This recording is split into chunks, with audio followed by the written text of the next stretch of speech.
À quelques jours de la campagne électorale, le début bien entendu officiel, oui, la classe politique est très mouvementée. L'actualité au Congo, ce sont les élections, la présidentielle pour la 3e fois dans l'histoire du pays, les législatives provinciales et nationales. Alors, le FCC, qui a déjà son cheval pour la course, Ramazani Shadary, fait face aux attaques des autres candidats de l'opposition principalement sur justement tout ce qui a été pris comme disposition pour battre la campagne qui est imminente. Je reçois Thierry Monsenepo pour en parler. Bienvenue. Merci. Vous êtes le président de la Ligue de jeunes de la plateforme CCU et alliés. Vous êtes également membre de la cellule en charge de la jeunesse pour la campagne de Emmanuel Shadary. Exactement. Voilà tout ce que nous pouvons dire sur vous. On sait que votre parti également est implanté à travers la République. On voit les drapeaux pendant les manifs. Et c'est que les jeunes sont très nombreux qui reçoivent des directives de votre part. Exactement. Alors, la toute première préoccupation, il vous est reproché, le FCC, l'utilisation de généraux de l'armée, bien qu'à la retraite, et pourtant il reste la réserve des forces armées de la République. Que répondez-vous à cette attaque? Merci beaucoup, M. Fabien. Je pense que la campagne électorale est une période où la plupart des Congolais et Congolaises apportent leur expertise dans différents domaines pour faire gagner un camp. Et cette fois, c'est le camp du FCC, qui soutient la candidature d'Emmanuel Ramazani Shadary. Les anciens généraux deviennent militaires, deviennent policiers, sur base de l'ordonnance qui est signée par le commandant en chef de l'armée et de la police, bref, des forces de défense de notre pays. Et ce n'est que lui qui fait rentrer et qui fait sortir les individus de cette vie de servir sous les drapeaux. Et les personnes dont il est question ici pour l'équipe de campagne d'Emmanuel Ramazani Shadary sont des personnes qui sont retraitées, donc qui ont retrouvé la vie civile. 2 perles rares de nos forces armées, 2 généraux d'armée. Ça aurait été une faute si ce choix avait été porté pendant la période où ils étaient encore en train de servir sous le drapeau. Certes, comme vous le dites, ils sont réservistes. Les réservistes sont dans la vie civile, mais peuvent être appelés par rapport à leur expertise militaire à des moments bien déterminés, selon le besoin que le commandant en chef pourrait avoir d'eux. Mais pour l'instant, ils sont retournés dans la vie civile. Est-ce qu'il fallait absolument les appeler justement ou faire appel à leur expertise dans cette équipe de campagne de Shadary? Mais pourquoi pas? Parce que la campagne, c'est d'abord le programme. Et le programme, dans un pays comme la République démocratique du Congo, dans le contexte actuel où nous avons 9 voisins, où nous avons des questions d'ordre de survie de l'État, par rapport à des attaques externes, par rapport à des problèmes endogènes, par rapport à ce qui pointe à l'horizon en perspective de ce qui pourrait arriver en ce qui concerne des migrations en masse des populations. Vous savez qu'on est en train d'estimer que d'ici 2050, il y aurait plus de 400 millions de personnes déplacées à cause des problèmes climatologiques. Donc tout cela aura des impacts sur la République démocratique du Congo. On ne peut pas édifier un programme de gérance sans pour autant tenir compte de la défense du territoire national. Ce n'est pas interdit que des anciens généraux puissent le faire.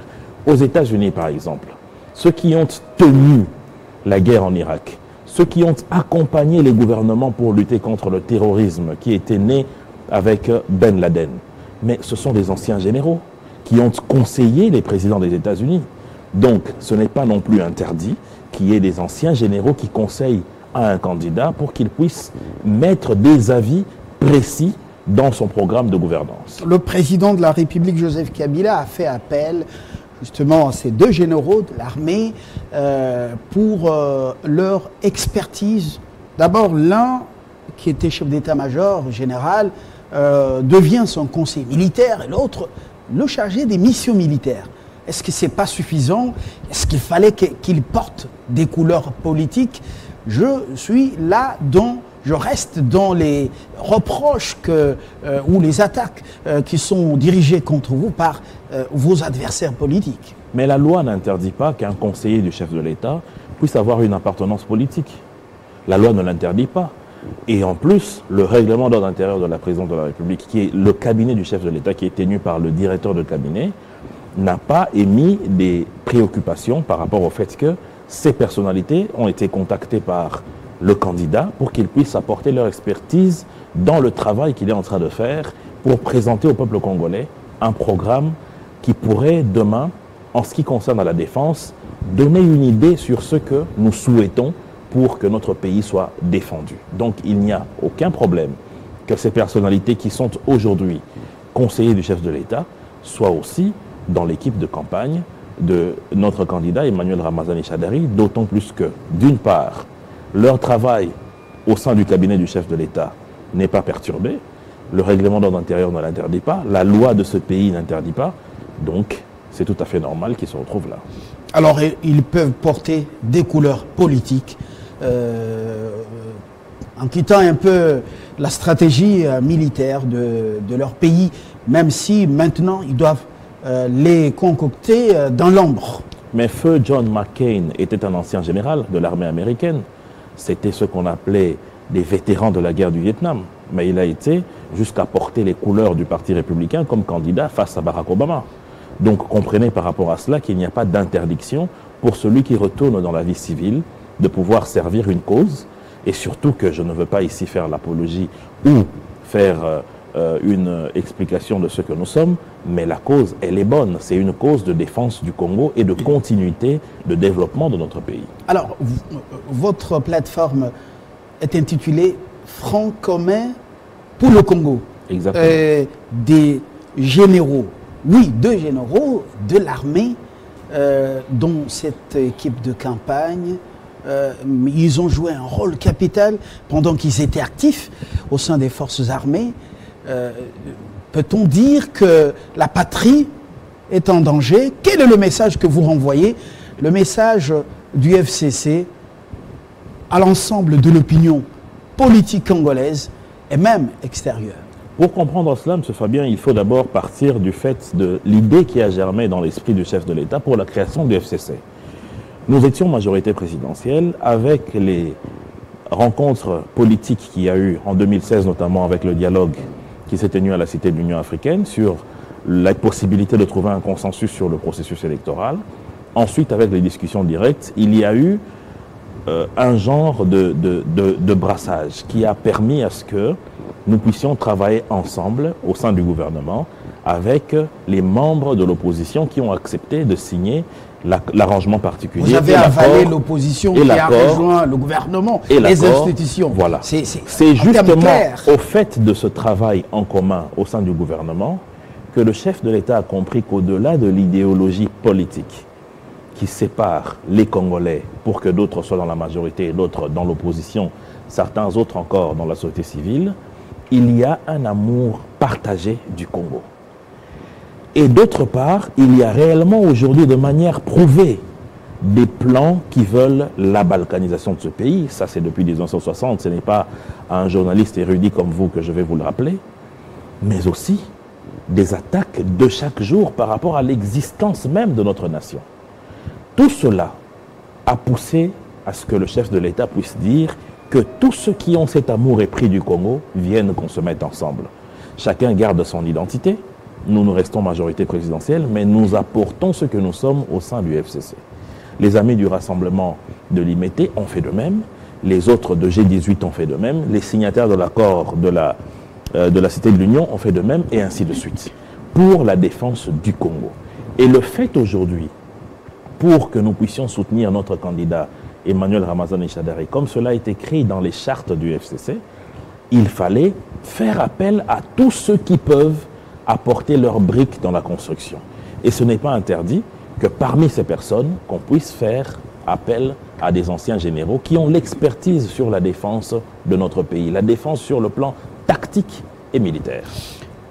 Au lieu de les exposer justement sur le plan politique, est-ce qu'il ne fallait pas les garder à l'ombre et profiter de leur service dans l'anonymat? Je ne pense pas, puisqu'écoutez, il n'y a pas de honte à ce qu'on puisse se rallier à une cause. Surtout si cette cause a eu à démontrer que c'est une cause valable. C'est une cause qui a réussi à tirer le pays du néant vers une émergence assurée. Il n'y a pas de honte à ce que ces personnes puissent s'engager ouvertement. Surtout que c'est cela que nous avons souhaité dans un contexte de gestion démocratique. Nous avons souhaité à ce que librement les Congolais puissent adhérer à leur pensée politique, à leur choix de cœur par rapport à tel ou tel autre courant. Et ce n'est pas du tout interdit à ce que des anciens généraux qui sont revenus dans la vie civile puissent comme ça accepter de servir la cause d'un candidat. Et parlons de ces ministres en fonction qui se retrouvent dans presque toutes les cellules de la méga campagne Shadary, des ministres en fonction justement, vos adversaires politiques semblent ne pas voir d'un bon œil l'utilisation des ministres en fonction. D'abord, ce sont des gens qui gèrent la République au quotidien. Et tous les actes qu'ils posent, ce ne sont pas des actes privés, à ce que je sache. Thierry Monsenepo. Bien sûr. Vous avez une défense. Ce n'est pas une défense, c'est le bon sens. Le bon sens voudrait que nous puissions questionner les lois du pays quant à ce. Qu'est-ce que les lois du pays disent par rapport au fait qu'un ministre puisse servir une cause politique? La loi interdit qu'un ministre puisse être utilisé dans un parti politique. Or, le FCC n'est pas un parti politique. Le FCC, c'est un regroupement politique. Un regroupement politique qui a des plateformes et justement des formations politiques. Oui, mais il ne faut pas faire dire à la loi ce qu'elle ne dit pas. La loi dit parti politique. Et par rapport à ça, le FCC est un regroupement politique. Pour un but électoraliste, si vous lisez la charte du FCC, c'est dans le sens de pouvoir défendre la patrie, mais aussi soutenir une candidature commune au niveau de la présidentielle. Et c'est ce qui est fait avec la candidature d'Emmanuel Ramazani Shadary. Donc, aujourd'hui, étant donné que le FCC se présente comme regroupement politique, il n'y a pas d'interdiction sur le plan légal que des ministres puissent servir le candidat du FCC. Encore qu'ils auraient été condamnables, ils auraient été condamnés plutôt si, dans cet exercice, il était aujourd'hui prouvé que ces ministres utilisaient les moyens de l'État. Par exemple, on n'en est pas encore là pour les moyens de l'État. Si le ministre de l'ESU commence à utiliser les universités pour accueillir les propagandistes du FCC, si le ministre de l'enseignement primaire et secondaire utilisait les élèves pour la campagne, là, ça aurait été autre chose. Si on utilisait les policiers au niveau du ministère de l'Intérieur ou les membres des services de sécurité pour faire la campagne du candidat, ça allait être autre chose. Or, ce n'est pas le cas. Ces personnes sont convoquées dans cette équipe en termes d'individualité par rapport à leur expertise et par rapport à leur dévouement au FCC. Ce n'est que ça. Alors, les ministres en fonction qui ont un champ d'autorité, une parcelle de responsabilité au sein de cette méga campagne, ils ont un pouvoir dans leur secteur opérationnel. Pensez-vous qu'un petit mot d'ordre donné justement dans les coulisses, ce mot d'ordre ne serait pas, par exemple, ne trouverait pas un écho favorable en termes de mobilisation, stade, rassemblement, ou bien une consigne d'élection? Je ne pense pas. Cela serait une faute et je ne pense pas que les personnalités qui aujourd'hui accompagnent le candidat Shadary dans cette équipe peuvent se verser dans de telles bassesses. Je vous donne un exemple. Le ministre de la Communication et des Médias est patron de la cellule de communication pour la campagne d'Emmanuel Ramazani Shadary. Dans cette cellule, il travaille avec le patron de Télé 50, M. Jean-Marie Kassamba. Tout à l'heure, je venais de suivre sur les antennes de votre chaîne de télévision un débat où des opposants sont passés. Une antenne consacrée aux opposants. Imaginez alors si nous étions à l'époque du parti État. le ministre qui serait dans cette équipe de campagne aurait donné l'ordre à Télé 50 de ne plus recevoir des opposants. Or, ce n'est pas le cas. Nous ne voyons pas ça, nous ne vivons pas ça.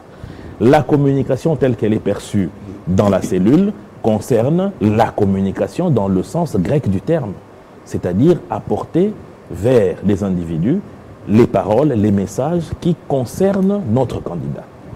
Et c'est la même chose avec le ministre de l'Intérieur, qui est dans l'équipe de campagne, certes, mais il reste patron, autorité, tutelle administrative de la police nationale congolaise. Jamais, vous, M. Fabien, tel que vous êtes là, vous allez vous permettre à cet instant de venir me filmer, puisque je suis de la majorité, gifler un individu qui serait membre d'un parti de l'opposition, et que les policiers soient de mon côté, alors que j'aurais été coupable des voies de fait. Il n'y a pas d'ordre au niveau de la police, de l'ANER, de la DGM, pour qu'on favorise ceux de la majorité et qu'on néglige qui. Il n'y en a pas. Donc comprenez que ces responsables, certes, des institutions de la République, sont appelés en tant qu'individus pour leur apport à donner dans cette machine qu'est l'équipe de campagne du candidat Chadari. Et les directeurs généraux des entreprises de l'État ou des établissements publics, eux aussi, sont mis à contribution. En tout cas, l'autre camp n'est pas d'accord avec cette façon de faire les choses. Vous avez une conscience quand même chargée sur ce point-là, les mandataires de l'État. Pas du tout, il n'y a pas de conscience chargée là où la loi n'interdit pas. Nous ne violons pas la loi. Monsieur Fabien, aujourd'hui, par exemple, vous pouvez vous rendre aux États-Unis. Le Parti démocrate a eu du mal à récupérer la majorité des républicains au niveau du Sénat. Pourquoi? Parce que le président Donald Trump s'est lui-même occupé de la campagne et des candidats de la sénatoriale du Parti républicain. Il est président de la République. Mais on n'a vu personne le gronder. Pourquoi? Parce que la loi américaine n'interdit pas. Est-ce que la loi congolaise interdit? Est-ce que les mandataires de l'État, à ce niveau de responsabilité, puissent servir à une cause au sein d'un regroupement politique? La loi ne l'interdit pas. Et par rapport à cela, nous ne pouvons pas commencer à inventer des problèmes de conscience là où il n'y en a pas. D'où nous sommes sereins, puisque nous n'avons pas violé la loi. Nous sommes démocrates, puisque nous respectons le choix de ces individus, quoi qu'ils aient des fonctions au niveau de la machine de l'État. Ils ont fait des choix. Maintenant, ça aurait été une faute, je le répète, si ces individus imposaient leur choix au niveau de leurs agents. Mais rendez-vous aujourd'hui à l'OCC, rendez-vous à la DGDA, rendez-vous je ne sais dans quelle société. Vous n'allez pas voir des circulaires, des communiqués, où on mobilise les agents pour la cause d'un tel ou d'un tel autre candidat. Il y a des agents qui sont en commandement, qui sont en exécution dans les entreprises publiques, et qui, d'autres sont de l'opposition, d'autres sont de la majorité. Le critère de travail en République démocratique du Congo n'a jamais été l'appartenance politique ni ethnique. Voilà la réalité. Et l'équipe de campagne paye aussi, par exemple, le droit de transport des bus de Transco comme tout Congolais? Mais pourquoi pas? Je vais vous donner un exemple. Dernièrement, nous avons organisé un grand meeting au stade Tata Raphaël sur demande du comité stratégique du RCC pour présenter à nos militants le candidat de notre regroupement politique. Et nous, la Convention des Congolais Unis et Alliés, nous avions eu un quota en termes de militants à drainer vers le stade. Les militants de notre regroupement politique qui habitent aux environs du stade Tata Raphaël, c'est-à-dire les communes de Limete, de Kalamou, de Ngiringiri, de Kassavubu, ont acheminé vers le stade à pied. Ceux qui ont des véhicules sont venus avec. Mais pour ceux qui habitent loin et qui ont voulu participer à cette rencontre historique, vous avez envoyé ce que nous avons fait, moi personnellement, j'ai été chargé par la hiérarchie de notre regroupement politique pour me rendre auprès de Transco. Nous avons payé les frais chez Transco et chez quelques individus qui ont les bus Esprit de Vie pour acheminer nos militants. Et cet argent n'est pas sorti des tiroirs du ministère de la Communication et des Médias, mais des caisses de notre parti politique. Moi-même, je n'ai aucun travail au niveau de l'État congolais, je ne suis pas fonctionnaire de l'État, je travaille dans le privé, mais chaque mois, je paye ma cotisation au niveau de notre parti politique. Et nous sommes des milliers à le faire. Et cet argent, justement, nous sert dans ce genre de cas.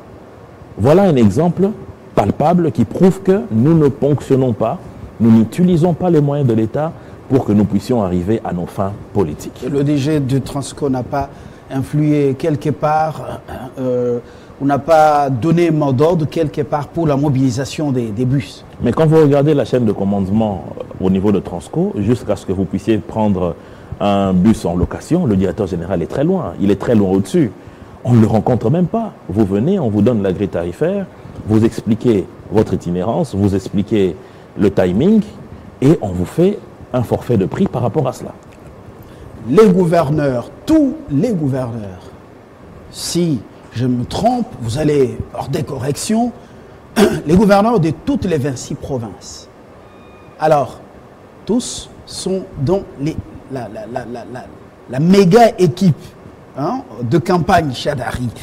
Et est-ce qu'il ne fallait pas les utiliser autrement, c'est-à-dire solliciter leur participation autrement s'ils sont tous membres de votre parti politique et faisant partie du FCC ou de plateformes qui composent le FCC? Est-ce que ce travail ne devait même pas se faire de loin au lieu qu'il soit à Kinshasa ou entre Kinshasa et les sièges de leur province? Est-ce qu'il fallait absolument qu'ils soient tous là? Une imposition ou ils l'ont demandé? Là, ça aurait été une faute. Ça aurait été un mensonge au peuple congolais que nous puissions faire de l'hypocrisie. C'est-à-dire que la loi ne nous interdit pas une chose, mais que nous-mêmes, nous soyons en train de travailler avec les gouverneurs, mais en coulisses. Pour quelle raison? Nous sommes dans un pacte républicain entre nous et le peuple congolais. Et cela est aussi une évidence que nous devons travailler dans la vérité, dans notre engagement politique. Et cet engagement est aussi pris par des personnalités telles que des gouverneurs, qui ont le droit de pouvoir s'affirmer par rapport à une cause donnée, sans pour autant que cela n'empiète leur responsabilité en tant que premiers citoyens de notre territorial dans les différentes provinces. Mais en ce qui concerne le fait que ces gouverneurs sont membres de l'équipe de campagne de notre candidat Emmanuel Ramazani Chadari, ne froisse en rien les bonnes mœurs, ne froisse en rien l'esprit républicain, ce pacte républicain que nous avons avec les Congolais, puisque c'est des individus qui ont de l'expertise à donner. Vous savez que nous venons, il y a quelques années, de débuter l'expérience d'un démembrement territorial assez poussé.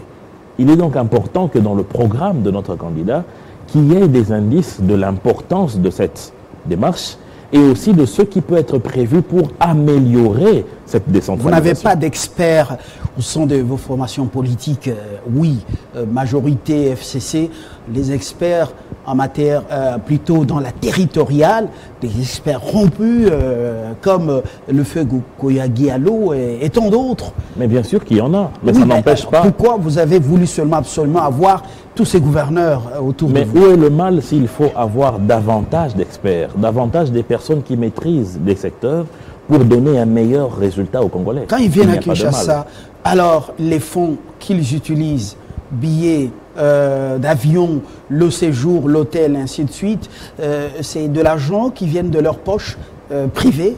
Le FCC est organisé. Vous avez vous-même dit qu'il y a plus de 30 regroupements politiques au sein du FCC qui participent au fonctionnement de cette plateforme. Il y a des membres donateurs, il y a des sympathisants, mais au-delà de cela, ces gouverneurs sont payés. Ils ont des salaires. Ils peuvent utiliser leur propre argent dans leur propre cassette privée pour effectuer ce genre de voyage. Je vous mets un défi aujourd'hui de vous rendre dans différentes provinces, vérifier au niveau des services de comptabilité s'il y a des charges qu'on a imputées à la province par rapport à ces voyages, vous verrez qu'il n'y en a pas. Donc, les visites ou les voyages pour le compte du FCC à Kinshasa sont différents, ces voyages différents des voyages bien sûr, officiels ce sont de des faits gouverneurs. privés. Ce sont des faits privés, ça n'a rien à voir avec les charges de l'État. Et nous bouclons un message. Vous regardez cette caméra, la campagne, elle est imminente. Voilà, toujours optimiste. Très optimiste, M. Fabien. Très bien préparé. Surtout avec le fait qu'aujourd'hui, les Congolais ont compris que le camp de la patrie, le camp de la défense des intérêts des Congolais, le camp de ceux qui sont rigides et droits dans leur déclaration, dans leur engagement, c'est au sein de notre regroupement politique, le FCC, derrière notre autorité morale, Joseph Kabila. Donc il n'y a rien à dire aujourd'hui en ce qui concerne la question des élections. Nous savons que c'est le 23, la CENI nous l'a confirmé. En ce qui concerne le travail qui a été fait de 2001 jusqu'à aujourd'hui, il n'y a rien à dire puisque les résultats et les chiffres sont là. En ce qui concerne les perspectives d'émergence de notre pays, les indices et les jalons sont posés. Nous sommes certains que nous allons y arriver. Thierry Monsenepo, merci de votre disponibilité. Je rappelle que vous êtes président de la Ligue de jeunes de la plateforme CCU et Alliés, membre de la cellule de la jeunesse pour la campagne d'Emmanuel Shadary. Merci à vous de nous avoir donné de votre temps. Très bonne suite de programme sur votre chaîne.